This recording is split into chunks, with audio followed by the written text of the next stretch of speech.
Hello friends, good morning. এখন বাজে ঠিক সকাল 8:45 আর আজ হলো রবিবার। আমি আমার ব্লগটা এখান থেকে শুরু করছি, দেখতে থাকো। তো দেখো, ভোরবেলা উঠে বাসি কাজ সেরে স্নান করে নিয়ে মন্দিরে চলে গেছিলাম। মন্দির থেকে চলে এসে দেখো আমরা তিনজন যে ঘরে শুয়েছিলাম সেই ঘরের বিছনাটা তুলে নিচ্ছি। আর আমার মা বাবা ওই অন্য ঘরে শুয়েছিল, যে ঘরে শুয়েছিল আমার মা বাবা। আমার মা ভোরবেলা উঠে ওই ঘরের বিছনাটা তুলে নিয়েছে, আর এই ঘরের বিছনাটা আমি এখন তুলছি। আর ওদিকে দেখো আমার মেয়ে ঘুমাচ্ছে।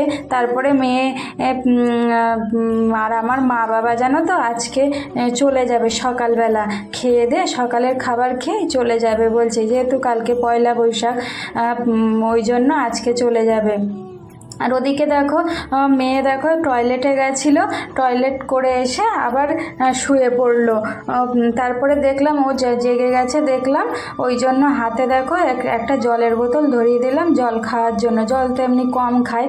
তো তারপরে দেখো মেয়ে জলটা খেয়ে দাঁত ব্রাশ করছে, আর ওদিকে আমার বাবা দেখো হাত ধুচ্ছে। আর আমিও দেখো এই ঘরের বিছনাটাকে আর একটু গুছাতে চলে এসেছি, যেহেতু সকালবেলা একবার গুছিয়েছে, সকালবেলা আমার বিছনা তুলেছে, তবুও আমি আর একবার গুছিয়ে নিলাম বিছনাটাকে। তারপরে আলনাটা অগোছালো হয়েছিল, আলনাটাকেও গুছিয়ে নিলাম। আর ওই যে ব্ল্যাঙ্কেট মশারিটা নিচে ফেললাম দেখলে বিছনার থেকে, ওইটা আমার বাবা মা ওই মশারিটা টানিয়ে ব্ল্যাঙ্কেটটা গায়ে দিয়ে শুচ্ছিল। এখন তো বাবা মা বাড়ি চলে যাচ্ছে, ওই জন্য এই খাট থেকে ব্ল্যাঙ্কেট মশারিটা নিয়ে ওই ঘরের বক্স খাটের ভিতরে রেখে দেব, এখন যেহেতু আর লাগবে না।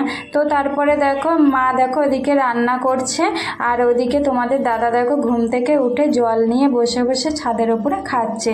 তারপরে দেখো তোমাদের দাদা স্নান করে মন্দিরে চলে গেছিলো পুজো করতে, মন্দির থেকে চলে এসছে। তারপরে দেখো আমার মায়েরও রান্না হয়ে গেছে, মোচার ঘন্ট করেছে, তারপরে আলু সয়াবিন পটল দিয়ে তরকারি, উচ্ছে ভাজা, আর কালকের একটু লাউ ডাল ছিল গরম করে নিয়েছে। তারপরে ওদিকে মিঠু চলে এসেছিলো কাজ করতে, মিঠু কাজ করে চলে গেছে। তোমাদের দাদাও মন্দির থেকে পুজো করে চলে এসেছিলো। তারপরে আমরা সবাই খেয়ে নিলাম সকালের খাওয়া খেয়ে নিয়েছি। খেয়ে নিয়ে আমার মা বাবা জানো তো চলে গেছে, যেহেতু বেশি বেলা করবে না, কারণ এখন আবার বৃষ্টির দিন, কখন বৃষ্টি চলে আসে তার ঠিক নেই। তার উপরে আবার রোদেরও তাপ আছে, ওই জন্য মা বলল যত তাড়াতাড়ি সম্ভব চলে যাওয়াই ভালো, অত দূরে যাবে। তো আমার মা বাবা চলে গেছে, আর আমিও দেখো রান্নাঘরে চলে এসেছি রান্নাঘরটাকে পরিষ্কার করতে, বাসনগুলো মাজতে। তো তারপরে দেখো রান্নাঘরে বাসনগুলো মেজে নিয়ে রান্নাঘরটাকে ক্লিন করে নিলাম। আর ওদিকে তোমাদের তো বলেছি যে আমার মা যখন রান্না করতে করতে প্রায় অর্ধেক বাসনই মেজে ফেলে। মা যে কদিন আছে সে কদিনই, এই বাড়িতে যে কদিনই আছে সে কদিনই রান্না করতে করতে অনেক বাসন মেজে ফেলছে, ওই জন্য আমার আর অনেকটা বাসন আর হচ্ছে না, অল্প করেই হচ্ছে বাসন আমি যখন মাজছি। তো তারপরে দেখো দুপুর এখন 2টো, 2:30, 3টে মতন বাজে। দুপুরের খাওয়াও আমাদের হয়ে গেছিলো। তারপরে ছাদে চলে এসেছি, জামা কাপড়গুলোকে তুলে নিয়ে রেলিংয়ের ওপরেও কটা জামা কাপড় ছিল সেগুলোকে নিয়ে নিলাম, নিয়ে যে কটা ভিজে ছিল সেগুলোকে আবার রেলিংয়ের ওপরেই রেখে দিলাম। রেখে দিয়ে আল্লায় ওই জামা কাপড়গুলোকে ভাঁজ করে নিয়ে দেখো ঘর দুয়ারগুলোকে ঝাড় দিয়ে নিচ্ছি। এই যে ঘর দুয়ারগুলোকে ঝাড় দিয়ে নেওয়ার পরেই তারপরে জলের বোতলগুলোকে ভরে আনবো, খাবার জলগুলো ভরে আনবো। আর এখন তো গাছে জল দেব না, যেহেতু রোদ আছে, ওই জন্য সন্ধ্যের দিকে গাছগুলোতে ছাদে গিয়ে পরে জল দিয়ে আসবো। আর ওদিকে দেখলে মেয়ে আর তোমাদের দাদা শুয়ে আছে।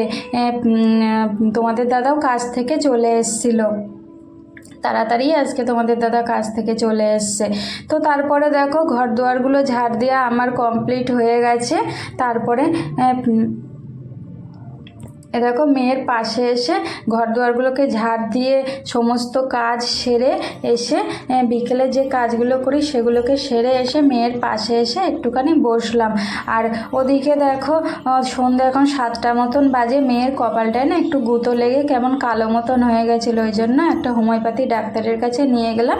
ডাক্তার বলল অসুবিধা নেই, একটা ওষুধ দিচ্ছে, খেলেই সেরে যাবে, কালচিটেটা কমে যাবে। তো তারপরে দেখো ডাক্তারখানা থেকে বেরিয়ে কালকে যেহেতু পয়লা বৈশাখ, ওই জন্য মেয়ের জন্য দুটো জামা নেব বলে একটা শপিং মলে এসছি। কিন্তু এই যে শপিং মলটাই না, একটা জামাই পছন্দ হয়েছে, ভালো জামা, আর কোনো জামা পছন্দ হয়নি। ভাবলাম এই দোকান থেকে নিয়ে আর অন্য কোনো দোকানে ঘুরবো, কিন্তু এই দোকান থেকে জামা নিয়ে বেরিয়েছি যে দেখো কত ঝড় উঠে গেছে। ঝড় উঠে গেছে, ওই জন্য একটুখানি দাঁড়ালাম, দাঁড়িয়ে নিয়ে তারপরে বেরোলাম, তিনজনে বেরোলাম অন্য দোকানে যাব বলে। তারপরে দেখো রাস্তাতেই বৃষ্টি শুরু হয়ে গেছিলো, ওই জন্য দেখো একটা মিষ্টির দোকানে দাঁড়ালাম। জানো তো তিনজনেই ভিজে গেছিলাম, ওই জন্য দেখো তোমাদের দাদাই দেখো মাথা মুছছে, মেয়ের মাথাটাও মুছিয়ে দিয়েছি, আমার মাথাও ভিজে গেছিলো, আমার মাথাও মুছে নিয়েছি, তোমাদের দাদা দেখো এখন মুছছে। তারপরে দেখো একটা মিষ্টির দোকানে দাঁড়ালাম খানিকক্ষণ, তারপরে বৃষ্টিটা কমে গেছে। আর শপিং করতে যাইনি, সোজা বাড়ি যাব বলে একটা রেস্টুরেন্ট থেকে রাতের খাবারটা খেয়ে নিলাম। তোমাদের দাদা তরকারি দিয়ে রুটি দিয়ে খেলো, আর আমি আমার মেয়ে চিকেন দিয়ে ভাত খেলাম। তো আমার ব্লগটা এই পর্যন্তই।